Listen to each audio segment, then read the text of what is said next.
मेरे देशवासियों का लगा था, परिश्रम मेरे देशवासियों का लगा था और पैसे भी मेरे देश के लोगों के।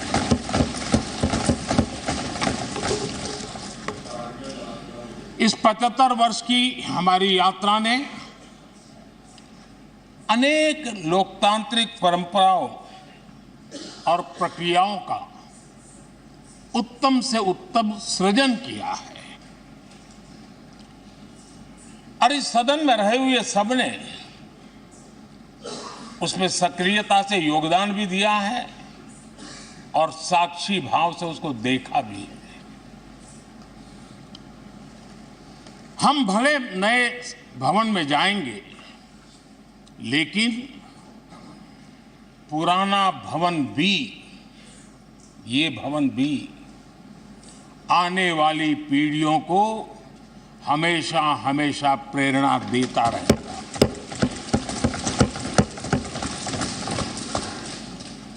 ये भारत के लोकतंत्र की स्वर्णिम यात्रा का एक महत्वपूर्ण अध्याय, जो सारी दुनिया को भारत की रगों में लोकतंत्र का सामर्थ्य कैसे है, इसका परिचित कराने का काम इस इमारत से होता रहेगा। आदरणीय अध्यक्ष जी,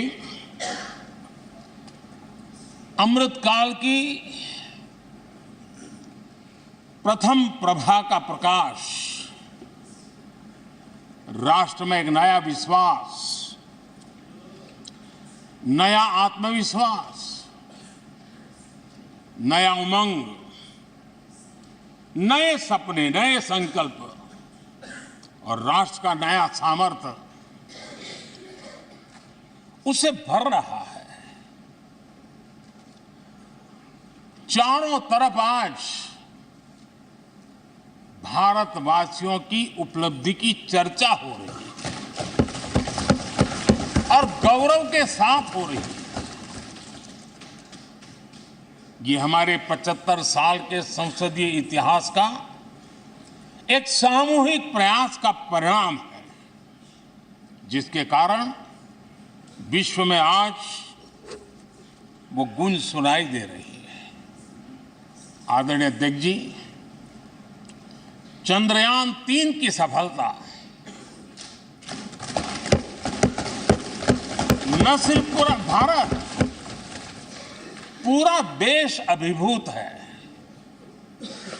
और इसमें भारत के सामर्थ्य का एक नया रूप, जो आधुनिकता से जुड़ा है, जो विज्ञान से जुड़ा है, जो टेक्नोलॉजी से जुड़ा है, जो हमारे वैज्ञानिकों के सामर्थ्य से जुड़ा है, जो 140 करोड़ देशवासियों के संकल्प की शक्ति से जुड़ा हुआ है, वो देश और दुनिया पर एक नया प्रभाव पैदा करने वाला है।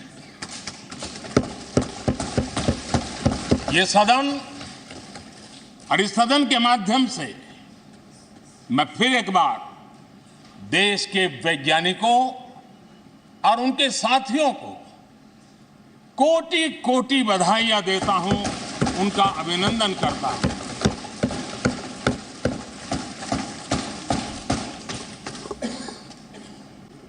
आदरणीय अध्यक्ष जी, ये सदन ने भूतकाल में जब नेम की समिट हुई थी, सर्वसम्मति से प्रस्ताव पारित करके देश के इस प्रयास को सराहा था। आज G20 की सफलता को भी आपने सर्वसम्मति से सराहा है।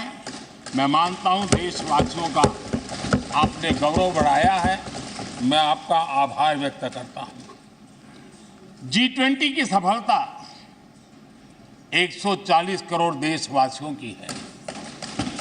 ये भारत की सफलता है, किसी व्यक्ति की सफलता नहीं है, किसी दल की सफलता नहीं है।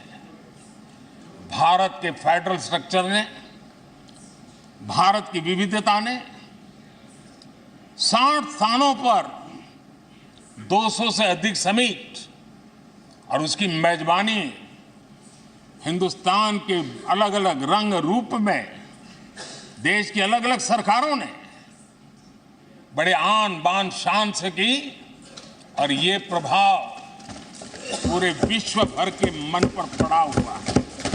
ये हम सबके सेलिब्रेट करने वाला विषय है, देश के गौरवगान को बढ़ाने वाला है। और जैसा आपने उल्लेख किया, भारत इस बात के लिए गर्व करेगा, जब भारत अध्यक्ष रहा उस समय अफ्रीकन यूनियन इसका सदस्य बना। मैं उस इमोशनल पल को भूल नहीं सकता जब अफ्रीकन यूनियन की घोषणा हुई और अफ्रीकन यूनियन के प्रेसिडेंट, उन्होंने एक इंटरव्यू में कहा कि मेरे जीवन में ऐसी पल थी शायद मैं बोलते बोलते रो पड़ूंगा।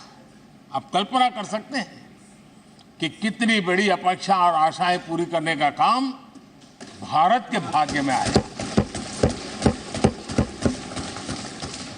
आदरणीय अध्यक्ष जी, भारत के प्रति शक करने का एक स्वभाव कई लोगों का बना हुआ है और जब आजादी मिली तब से चल रहा है।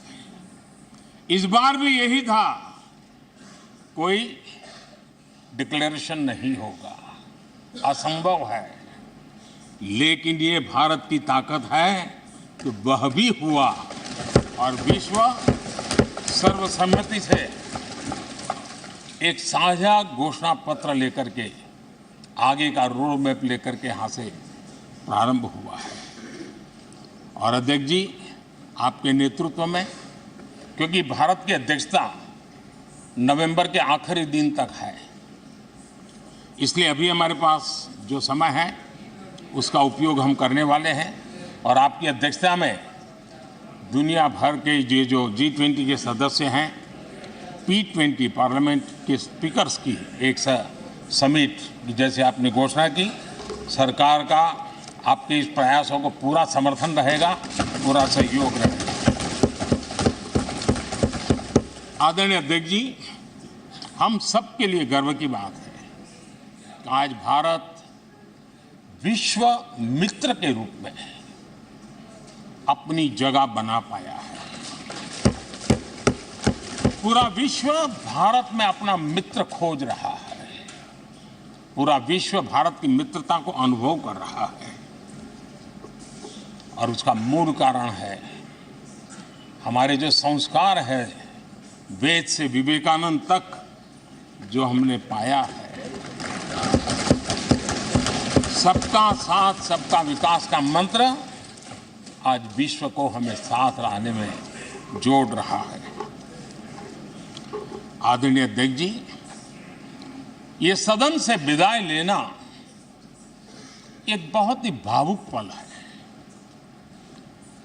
परिवार भी अगर पुराना घर छोड़कर के नए घर जाता है तो बहुत सारी यादें कुछ पल के लिए उसको झकझोर देती है। और हम जब ये सदन को छोड़ के जा रहे हैं तो हमारा मन मस्तिष्क भी उन भावनाओं से भरा हुआ है, अनेक यादों से भरा हुआ है। खट्टे मीठे अनुभव भी रहे हैं, नोकझोंक भी रही है, कभी संघर्ष का माहौल भी रहा है और कभी इसी सदन में उत्सव और उमंग का माहौल भी रहा है। ये सारी स्मृतियां हमारे साथ, हम सबकी साझी स्मृतियां हैं, ये हम सबकी साझी विरासत है और इसलिए इसका गौरव भी हम सबका साझा है।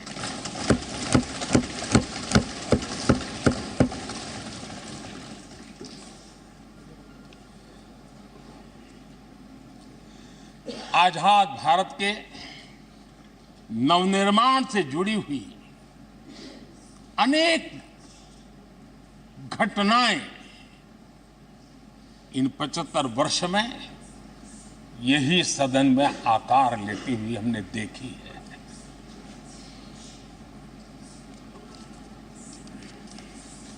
आज हम जब इस सदन को छोड़ करके नए सदन की ओर प्रस्थान करने वाले हैं, तब भारत के सामान्य मानवी की भावनाओं को जहां जो आदर मिला है, सम्मान मिला है, उसकी अभिव्यक्ति का भी यह अवसर है। और इसलिए आदरणीय अध्यक्ष जी, मैं पहली बार जब संसद का सदस्य बना और पहली बार एक सांसद के रूप में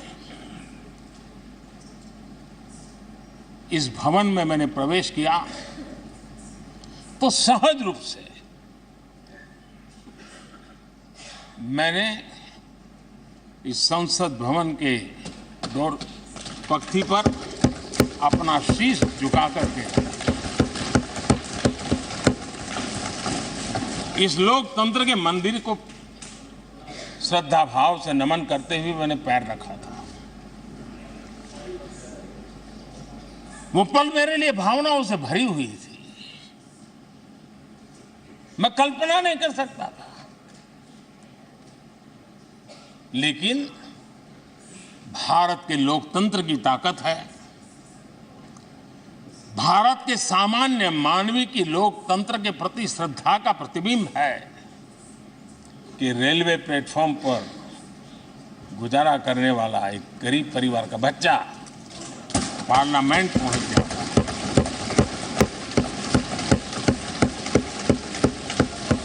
मैंने कभी कल्पना तक नहीं की थी कि देश मुझे इतना सम्मान देगा, इतना आशीर्वाद देगा, इतना प्यार देगा। सोचा नहीं था अध्यक्ष जी। आदरणीय अध्यक्ष जी, हम में से बहुत लोग हैं जो संसद भवन के अंदर जो चीज़ें लिखी गई उसको पढ़ते भी रहते हैं, कभी कभी उसका उल्लेख भी करते हैं। हमारे यहाँ संसद भवन के प्रवेश द्वार पर एक छांदोग्य उपनिषद का एक वाक्य है, लोक द्वारम करके पूरा वाक्य है। उसका मतलब ये होता है कि जनता के लिए दरवाजे खोलिए और देखिए कि कैसे वो अपने अधिकारों को प्राप्त करती है। हमारे ऋषि मुनियों ने ये लिखा हुआ है, हमारे प्रवेश द्वार पर लिखा हुआ है। हम सब और हमारे पहले जो यहाँ रहे हैं वो भी इस सत्यता के साक्षी है। आदरणीय अध्यक्ष जी, समय रहते जैसे जैसे वक्त बदलता गया, ये हमारे सदन की संरचना भी निरंतर बदलती रही है और अधिक समावेशी बनती गई है। समाज के हर वर्ग का प्रतिनिधि विविधताओं से भरा हुआ इस सदन में नजर आता है। अनेक भाषाएं हैं, अनेक बोलियां हैं, अनेक पहरवेश हैं, अनेक खानपान है। सदन के अंदर सब कुछ है और समाज के सभी तबके के लोग, चाहे वो सामाजिक रचना के हो, चाहे आर्थिक रचना के हो, चाहे गांव या शहर के हो, एक प्रकार से पूर्ण रूप से समावेशी वातावरण सदन में पूरी ताकत के साथ जन सामान्य की इच्छा आकांक्षाओं को प्रकट करता रहा है। दलित हो, पीड़ित हो, आदिवासी हो, पिछड़े हो, महिलाएं हो, हर एक का धीरे धीरे धीरे योगदान बढ़ता चला गया है। आदरणीय अध्यक्ष जी, प्रारंभ में महिलाओं की सदस्य संख्या कम थी, लेकिन धीरे धीरे माताओं बहनों ने भी इस सदन की गरिमा को बढ़ाया है। इस सदन के गरिमा में बहुत बड़ा बदलाव लाने में उनका योगदान रहा है। आदरणीय अध्यक्ष जी, प्रारंभ से अब तक एक मोटा हिसाब लगाता था, करीब 7,500 से अधिक जनप्रतिनिधि दोनों सदनों में मिलाकर के योगदान दे चुके हैं इतने सालों में, 7,500 से करीब ज्यादा। इस कालखंड में करीब 600 महिला सांसदों ने भी इस सदन की गरिमा को बढ़ाया है, दोनों सदन की। और आदरणीय अध्यक्ष जी, आप जानते हैं कि इस सदन में आदरणीय इंद्रजीत गुप्ता जी 43 ईयर, अगर मेरी गलती नहीं हो तो 43 ईयर इस सदन में लंबा समय बैठ करके इस सदन के साक्षी बनने का उनको सौभाग्य मिला। और यही सदन है आदरणीय अध्यक्ष जी जहां शकीकुर रहमान जी 93 की एज में भी सदन में अपना योगदान देते रहे, जबकि उनकी उम्र 93। और आदरणीय अध्यक्ष जी, ये भारत के लोकतंत्र की ताकत है कि 25 साल की उम्र की चंद्रमणि मुर्मू इस सदन की सदस्य बनी थी। सिर्फ 25 साल की उम्र की, सबसे छोटी उम्र की सदस्य बनी थी। आदरणीय अध्यक्ष महोदय, वाद विवाद, कटाक्ष, ये सब कुछ हम सब ने अनुभव किया है, हम सब ने इनिशिएट भी किया है, कोई बात नहीं रही है। लेकिन उसके बावजूद भी शायद जो परिवार भाव हम लोगों के बीच में रहा है, हमारे पहले की पीढ़ियों में भी रहा है, जो लोग प्रचार माध्यमों से हमारा यहाँ का रूप देखते हैं और बाहर निकलते ही हमारा जो अपनापन होता है, परिवार भाव होता है, वो एक अलग ही ऊंचाई पर ले जाता है। और ये भी इस सदन की ताकत है, एक परिवार भाव। और उसके साथ साथ हम कभी कड़वाहट पाल करके नहीं जाते हैं, हम उसी प्यार से सदन छोड़ने के कई वर्षों के बाद भी मिल जाए तो भी उस प्यार को कभी भूलते नहीं है, उस स्नेह भरे याद दिनों को भूलते नहीं है, वो मैं अनुभव कर सकता हूं। आदरणीय अध्यक्ष जी, हमारे पहले भी और वर्तमान भी हमने कई बार देखा है कि अनेक संकटों के बावजूद भी, अनेक असुविधाओं के बावजूद भी सांसद सदन में आए हैं और उन्होंने शारीरिक पीड़ा भी असह्य हो तो भी सदन में एक सांसद के रूप में, जनप्रतिनिधि के रूप में अपना कर्तव्य निभाया है। ऐसी अनेक घटनाएं आज हमारे सामने हैं। गंभीर बीमारियों के बावजूद भी कोई व्हीलचेयर में आना पड़ा, किसी को डॉक्टरों को बाहर खड़े रख करके अंदर आना पड़ता, लेकिन सभी सांसदों ने कभी न कभी इस प्रकार से अपनी भूमिका निभाई। कोरोना काल हमारे सामने उदाहरण है, हर परिवार में रहता था कहीं बाहर जाए तो मौत को बुलावा न दे दे, उसके बावजूद भी हमारे माननीय सांसद दोनों सदन में कोरोना काल के इस संकट की घड़ी में भी सदन में आए, अपना कर्तव्य निभाया। हमने राष्ट्र का काम रुकने नहीं दिया। आवश्यकता पड़ी, डिस्टेंस रखना भी था और बार बार टेस्टिंग भी करना पड़ता था। सदन में आते थे लेकिन मास्क पहनना पड़ता था, बैठने की रचना भी अलग अलग की, समय भी बदले गए। हर चीज के साथ राष्ट्र का काम रुकना नहीं चाहिए, इस भाव से सभी सदस्यों ने इस सदन को अपने कर्तव्य का महत्वपूर्ण अंग माना, संसद को चलाए रखा। और मैंने देखा है कि इस सदन से इतना लगाव लोगों का रहता है कि पहले कभी हम देखते थे कोई 30 साल पहले सांसद रहा होगा, कोई 35 साल पहले रहा होगा, लेकिन वो सेंट्रल हॉल तो जरूर आएगा जैसे मंदिर जाने की आदत होती है, वैसे उनको सदन में आने की आदत है। इस जगह का लगाव बन जाता है, एक आत्मीय भाव से जुड़ाव हो जाता है। और ऐसे बहुत से पुराने लोग हैं जो आते जाते हुए मन करता है जरा चलो एक चक्कर काट ले। आज उनका जनप्रतिनिधि के नाते दायित्व तो नहीं है, लेकिन भूमि के प्रति उनका लगाव हो जाता है। ये सामर्थ्य होता है इस सदन का। आदरणीय अध्यक्ष महोदय, आजादी के बाद बहुत बड़े बड़े विद्वान लोगों ने बहुत आशंकाएं व्यक्त की थी, पता नहीं देश का क्या होगा, चल पाएगा कि नहीं चल पाएगा, एक रहेगा कि बिखर जाएगा, लोकतंत्र बना रहेगा नहीं, 50। लेकिन इस देश की संसद की ताकत है कि पूरे विश्व को गलत सिद्ध कर दिया और ये राष्ट्र पूरे सामर्थ्य के साथ आगे बढ़ता रहा। और इस विश्वास से कि हम भले आशंकाएं होंगी, घने काले बादल होंगे, लेकिन सफलता प्राप्त करते रहेंगे।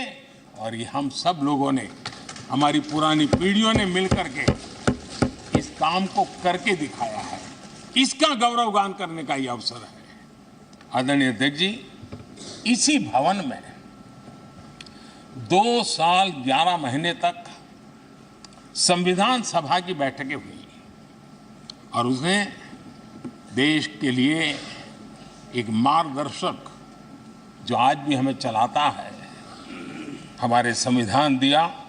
और 26 नवंबर 1949 को जो संविधान हमें मिला, वो 26 जनवरी 1950 को लागू हुआ। इन 75 वर्षों में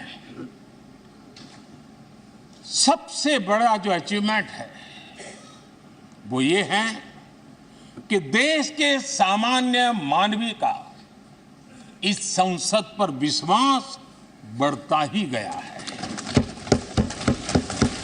और लोकतंत्र की सबसे बड़ी ताकत यही है कि इस महान संस्था के प्रति, इस महान इंस्टीट्यूशन के प्रति, इस व्यवस्था के प्रति उनका विश्वास अटूट रहे, विश्वास उनका बना रहे।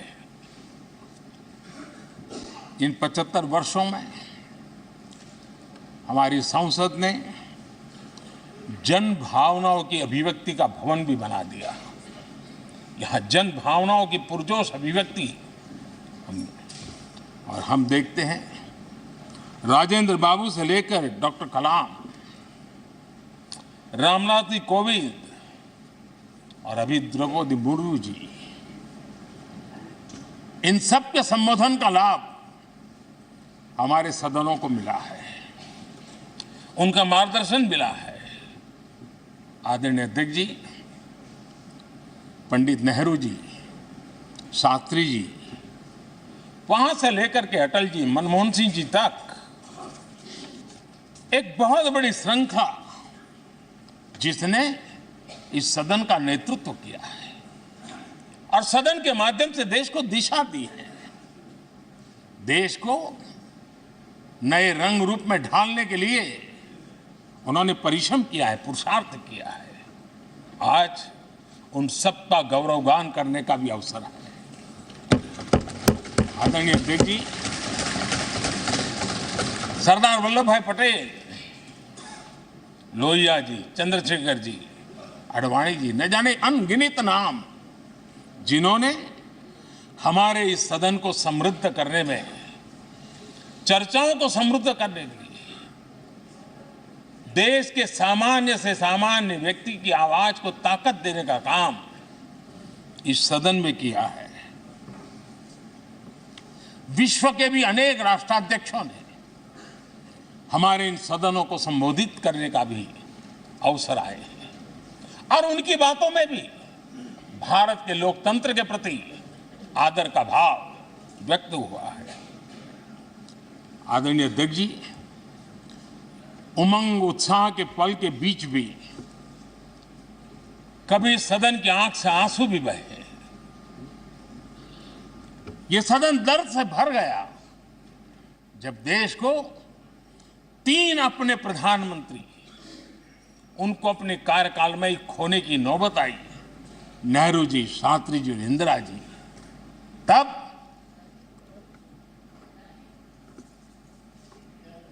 ये सदन अश्रुभीनी आंखों से उन्हें विदाई दे रहा था। आदरणीय अध्यक्ष जी, अनेक चुनौतियों के बावजूद भी हर स्पीकर ने, हर सभापति ने बेहतरीन तरीके से दोनों सदनों को सुचारू रूप से चलाया है और अपने कार्यकाल में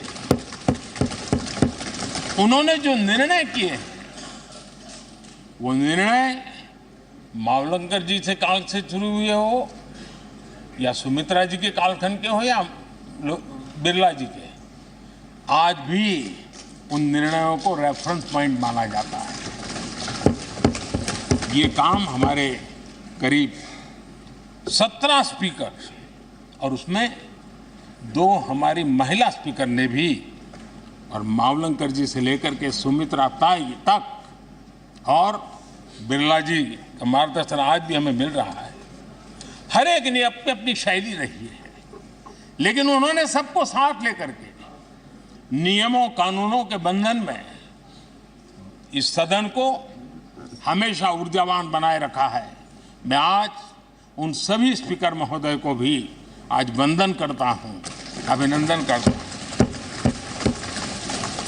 आदरणीय अध्यक्ष जी, ये सही है कि हम जनप्रतिनिधि अपनी अपनी भूमिका निभाते हैं, लेकिन सातत्यपूर्ण तरीके से हमारे बीच जो ये टोली बैठती है उनकी भी कई पीढ़ियां बदल गई है।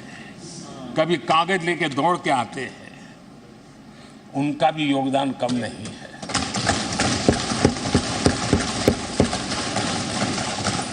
हमें कागज पत्र पहुंचाने के लिए दौड़ते हैं, सदन में कोई गलती ना हो जाए, उसके निर्णय में कोई गलत ना हो जाए, उसके लिए वो चौकन्ने रहते हैं। जो काम इनके द्वारा हुआ है उसने भी सदन के क्वालिटी ऑफ गवर्नेंस में तेजी लाने में बहुत बड़ी मदद की है। मैं उन सभी साथियों का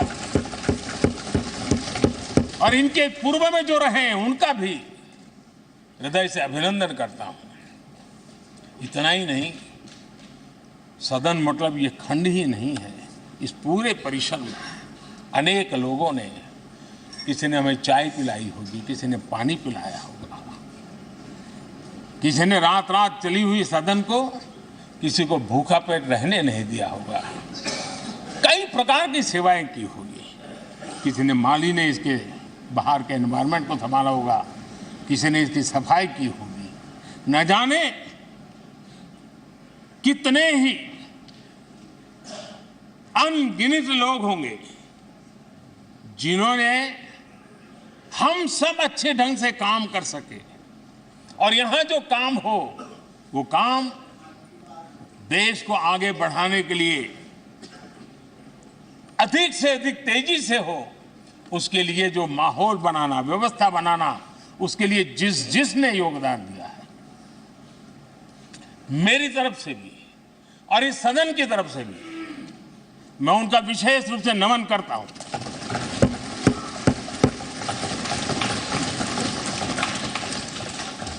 आदरणीय अध्यक्ष जी,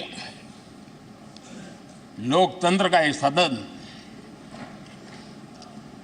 आतंकी हमला हुआ, पूरे विश्व में यह आतंकी हमला एक इमारत पर नहीं था, ये मदर ऑफ डेमोक्रेसी एक प्रकार से हमारी जीवात्मा पर यह हमला था। ये देश उस घटना को कभी भूल नहीं सकता है, लेकिन आतंकियों से लड़ते लड़ते सदन को बचाने के लिए और हर सदस्य को बचाने के लिए जिन्होंने अपने सीने पर गोलियां झेली, आज मैं उनको भी नमन करता हूं। हमारे बीच नहीं है, लेकिन उन्होंने बहुत बड़ी रक्षा की है। आदरणीय अध्यक्ष जी, जब आज हम इस सदन को छोड़ रहे हैं, तब मैं उन पत्रकार मित्रों को भी याद करना चाहता हूं जिन्होंने जीवन में, कुछ लोग तो ऐसे हैं जिन्होंने पूरा जीवन अपने कार्यकाल में संसद के काम को ही उन्होंने रिपोर्ट किया है। एक प्रकार से वो जीवंत साक्षी रहे हैं। उन्होंने यहां की पल पल की जानकारी देश तक पहुंचाई, और तब तो ये सारा टेक्नोलॉजी अवेलेबल नहीं थी। तब वही लोग थे जो यहां की बात पहुंचाते थे, और उनका सामर्थ्य था वो अंदर की भी पहुंचाते थे और अंदर की भी पहुंचाते थे।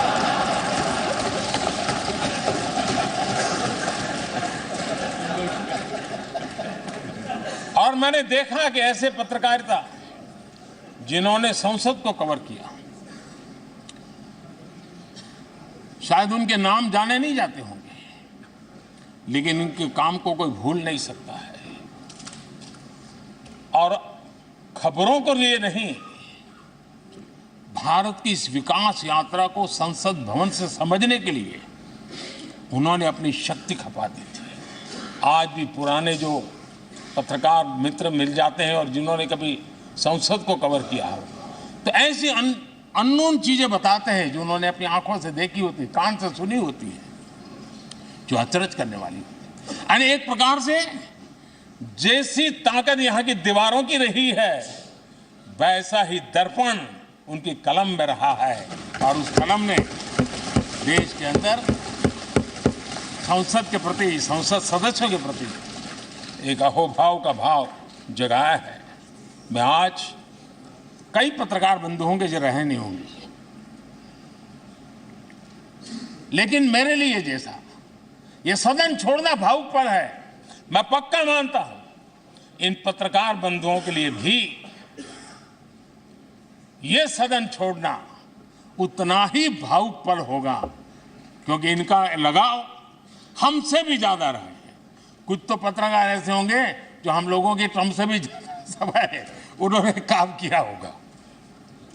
आज उनके उस महत्वपूर्ण लोकतंत्र की ताकत बनने के लिए, योगदान देने के लिए भी याद करने का अवसर है। आदरणीय अध्यक्ष जी, जब हम सदन के अंदर आते हैं, हमारे यहां नाद ब्रह्म की कल्पना है। हमारे शास्त्रों में माना गया है किसी एक स्थान पर अनेक बार एक ही लय में उच्चारण होता है तो वो तपोस्थली बन जाता है, उसके एक पॉजिटिव वाइब होते हैं।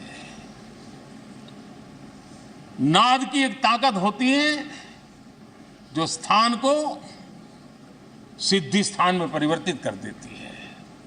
मैं मानता हूं ये सदन भी उस 7-7.5 हजार जनप्रतिनिधियों के द्वारा बार बार जो शब्द गूंजे हैं, जो वाणी यहां गूंजी है, उसने इस सदन में हम बैठकर आगे चर्चा करें या ना करें, लेकिन इसकी गूंज इसे तीर्थ क्षेत्र बना देती है।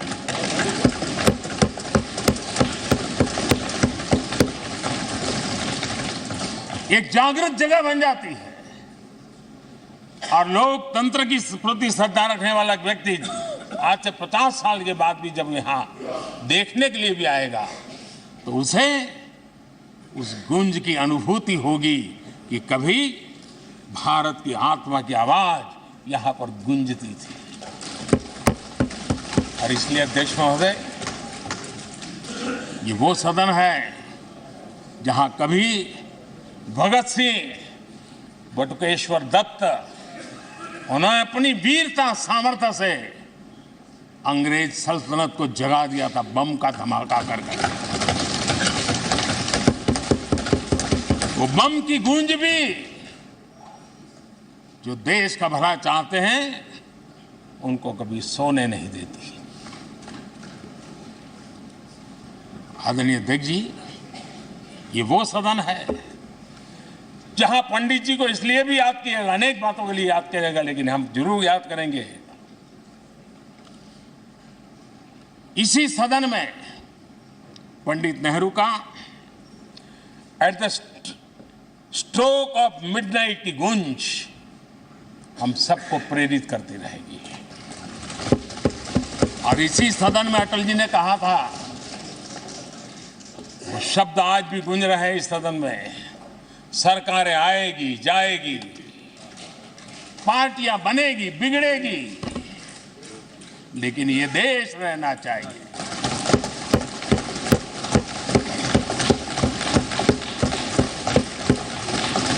आदरणीय अध्यक्ष जी, पंडित नेहरू की जो प्रारंभिक मंत्री परिषद थी, बाबा साहब आम्बेडकर जी एक मंत्री के रूप में दुनिया की बेस्ट प्रैक्टिसेस भारत में लाने पर बहुत जोर दिया करते थे। फैक्ट्री कानून में अंतर्राष्ट्रीय सुझावों को शामिल करने पर बाबा साहब सर्वाधिक आग्रही रहे थे और उसका परिणाम आज देश को लाभ मिल रहा है। बाबा साहब आम्बेडकर ने देश को नेहरू जी की सरकार में वाटर पॉलिसी दी थी और उस वाटर पॉलिसी बनाने में बाबा साहब आम्बेडकर की बहुत बड़ी भूमिका रही थी। आदरणीय अध्यक्ष जी, हम ये जानते हैं कि भारत में बाबा साहब आम्बेडकर एक बात हमेशा कहते थे कि भारत में सामाजिक न्याय के लिए भारत का औद्योगिकरण होना बहुत जरूरी है, क्योंकि देश के दलित पिछड़ों के पास जमीन ही नहीं है, वो क्या करेगा? औद्योगिकरण होना चाहिए। और बाबा साहब इस बात को मान करके डॉक्टर श्यामा प्रसाद मुखर्जी, जो पंडित नेहरू के मंत्री थे, उन्होंने इस देश में और पहले वाणिज्य मंत्री के रूप में और उद्योग मंत्री के रूप में उन्होंने इंडस्ट्री पॉलिसी इस देश में लाई थी। आज भी कितनी ही इंडस्ट्री पॉलिसी बने, लेकिन उसकी आत्मा वही होती है जो पहली सरकार के थी, और उनका भी बहुत बड़ा अहम योगदान रहा था। आदरणीय अध्यक्ष जी, लाल बहादुर शास्त्री जी ने 65 के युद्ध में हमारे देश के जवानों में का हौसला बुलंद करना, उनके सामर्थ्य के लिए को पूरी तरह राष्ट्र हित में झोंक देने की प्रेरणा इसी सदन में से दी थी लाल बहादुर शास्त्री का। और यहीं पर उन्होंने ग्रीन रिवॉल्यूशन के लिए एक मजबूत नींव लाल बहादुर शास्त्री जी ने रखी थी। आदरणीय अध्यक्ष जी, बांग्लादेश की मुक्ति का आंदोलन और उसका समर्थन भी इसी सदन ने इंदिरा गांधी के नेतृत्व में किया था। इसी सदन ने इमरजेंसी में लोकतंत्र पर होता हुआ हमला भी देखा था, और इसी सदन ने भारत के लोगों की ताकत को एहसास कराते हुए मजबूत लोकतंत्र की वापसी भी इसी सदन ने देखी थी। वो राष्ट्रीय संकल्प भी देखा था, ये सामर्थ्य भी देखा था। आदरणीय अध्यक्ष जी, ये सदन इस बात का हमेशा ऋणी रहेगा, क्योंकि इसी सदन में हमारे पूर्व प्रधानमंत्री चरण सिंह जी ने ग्रामीण मंत्रालय का गठन किया था, रूरल डेवलपमेंट मिनिस्ट्री। इसी सदन में मतदान की उम्र 21 से 18 करने का निर्णय हुआ था, और देश की युवा पीढ़ी को इसका योगदान देने के लिए प्रेरित किया गया, उत्साहित किया गया था। हमारे देश ने गठबंधनों की सरकारें देखी, पीपी सिंह जी हो, चंद्रशेखर जी, और बाद में एक सिलसिला चला। लंबे अरसे से दिशा में देश जा रहा था, आर्थिक नीतियों के बोझ तले देश दबा हुआ था, लेकिन नरसिम्हा राव की सरकार थी जिन्होंने हिम्मत के साथ पुरानी आर्थिक नीतियों को छोड़ करके नई राह पकड़ने का फैसला किया था, जिसके आज देश को परिणाम मिल रहे हैं। अटल बिहारी वाजपेयी जी का सरकार भी हमने इसी सदन ने देखी। सर्व शिक्षा अभियान देश में आज वो महत्वपूर्ण बन गया है। आदिवासी कार्यालय मंत्रालय अटल जी ने बनाया, नॉर्थ ईस्ट का मंत्रालय अटल जी ने बनाया। न्यूक्लियर टेस्ट भारत के सामर्थ्य का परिचायक बन गया। और इसी सदन में मनमोहन जी की सरकार कैश फॉर वोट को भी, उस कांड को भी सदन ने देखा है। आदरणीय अध्यक्ष जी, सबका साथ सबका विकास का मंत्र, अनेक ऐतिहासिक निर्णय, दशकों से लंबित विषय, उनका स्थायी समाधान भी इसी सदन में हुआ। आर्टिकल 370, ये सदन हमेशा हमेशा गर्व के साथ कहेगा, इस सदन के कारण one nation one tax, GST का निर्णय भी इसी सदन ने किया। One rank one pension, OROP, ये भी इसी सदन ने देखा। गरीबों के लिए 10% आरक्षण कोई विवाद के बिना पहली बार देश में करने में सफल रहे। आदरणीय अध्यक्ष जी, भारत के लोकतंत्र में तमाम उतार चढ़ाव हमने देखे हैं, और ये सदन लोकतंत्र की ताकत है, लोकतंत्र की ताकत की साक्षी है, जन विश्वास का एक केंद्र बिंदु रहा है। इस सदन की विशेषता देखिए, और दुनिया के लोगों को आज भी अचरज होता है। यह सदन है जिसमें कभी 4 सांसद वाली पार्टी सत्ता में होती थी और 100 सदस्य वाली पार्टी विपक्ष में बैठती थी। ये भी सामर्थ्य इस सदन के लोकतंत्र की ताकत का परिचय कराता है। और यही सदन है जिसमें एक वोट से अटल जी की सरकार गई थी और लोकतंत्र की गरिमा को बढ़ाया था। ये भी इसी सदन में हुआ। आज अनेक छोटी छोटी रीजनल पार्टियों का प्रतिनिधित्व हमारे देश की विविधता को, हमारे देश के एस्पिरेशंस का एक प्रकार से वो आकर्षक केंद्र बिंदु बना है। आदरणीय अध्यक्ष जी, इस देश में 2 प्रधानमंत्री ऐसे रहे, मोरारजी भाई वीपी सिंह एक प्रकार से कांग्रेस में जीवन खपाया था, लेकिन एंटी कांग्रेस गवर्नमेंट का नेतृत्व कर रहे थे। ये भी इसकी विशेषता थी। और हमारे नरसिम्हा राव जी, वो तो बिस्तरा गोल करके घर जाने की तैयारी कर रहे थे, निवृत्ति की घोषणा कर चुके थे, लेकिन यही लोकतंत्र की ताकत देखिए, सदन की ताकत देखिए, वो प्रधानमंत्री के रूप में 5 साल हमारी सेवा कर रहे।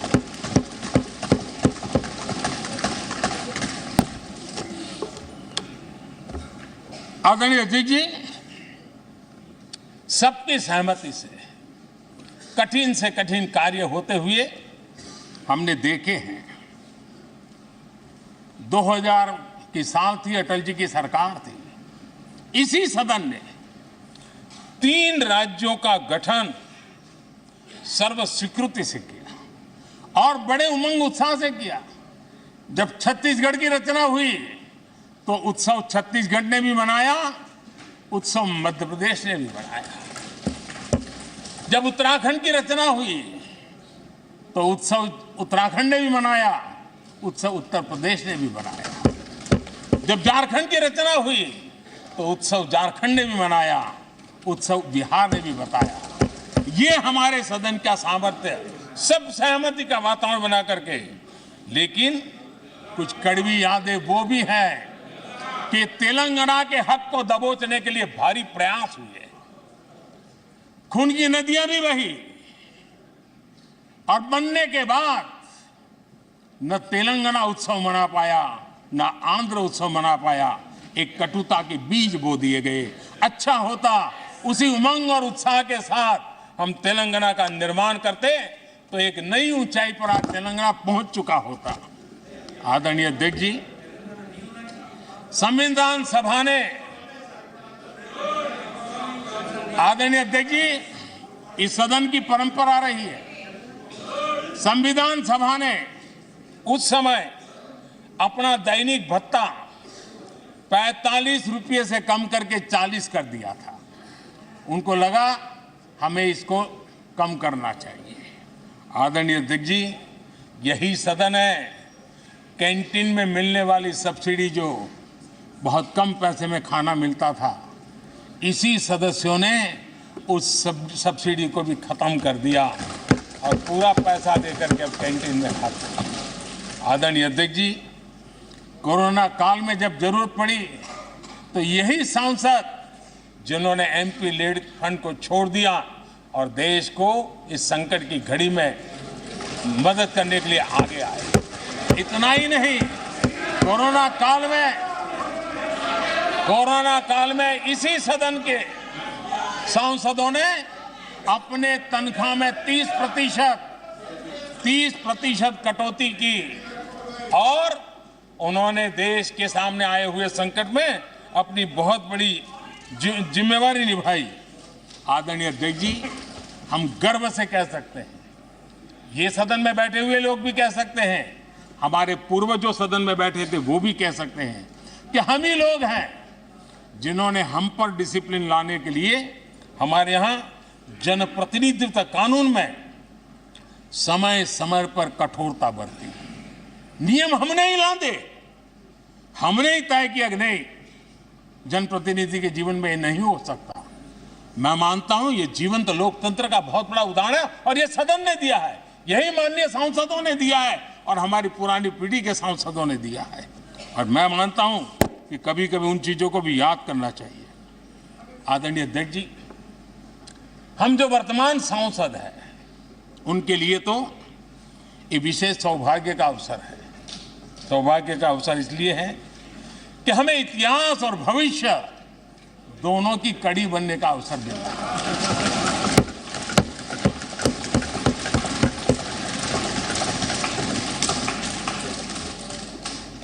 कल और आज से जुड़ने का हमें अवसर मिल रहा है और आने वाली कल निर्माण करने का एक नया विश्वास, नया उमंग, नए उत्साह के साथ हम यहां से विदाई लेने वाले हैं।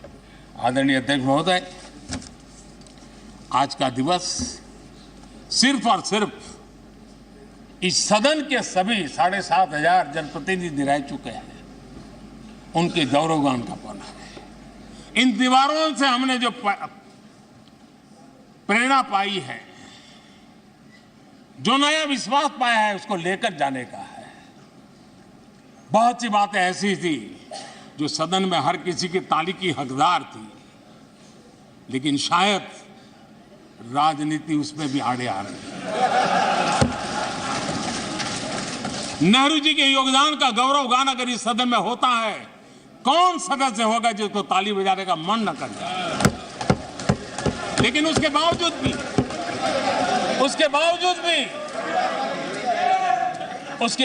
भी देश के लोकतंत्र के लिए बहुत जरूरी है हम सब ने अपने यहां सोच लें।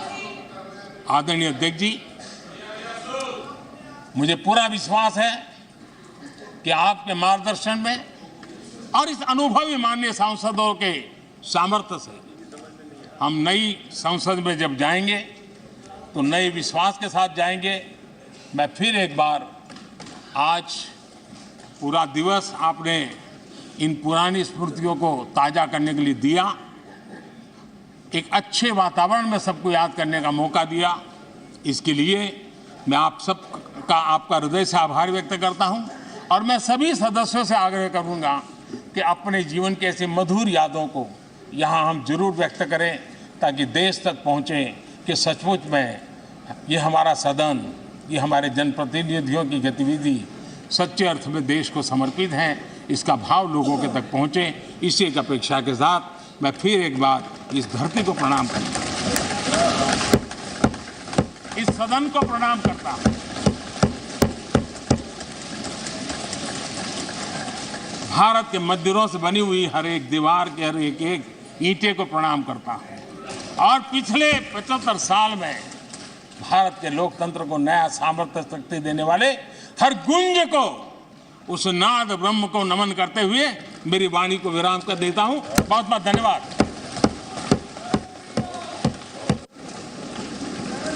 माननीय सदस्यगण, माननीय प्रधानमंत्री जी ने इस सदन की सीख, अनुभव, यहाँ की प्रेरणा, यहाँ की गूंज के बारे में व्यक्त किया है। मैं ये अपेक्षा करूँगा कि आज का दिन इसी तरीके से सकारात्मक वातावरण में हम चर्चा करें, सकारात्मक विषय रखें और जो कुछ भी यहाँ से सीखा है, हमारे पूर्वजों ने जो कुछ भी इस देश को, लोकतंत्र को दिया है, उसके बारे में सकारात्मक विचार रखें। आप सभी को बहुत बहुत धन्यवाद। अधीर रंजन चौधरी जी। प्रधानमंत्री को रहना चाहिए था, प्रधानमंत्री को उपस्थित रहना चाहिए था, हमारी बात भी सुन लें। ये क्या हमारी ज़्यादा रही? I'm just coming. सर,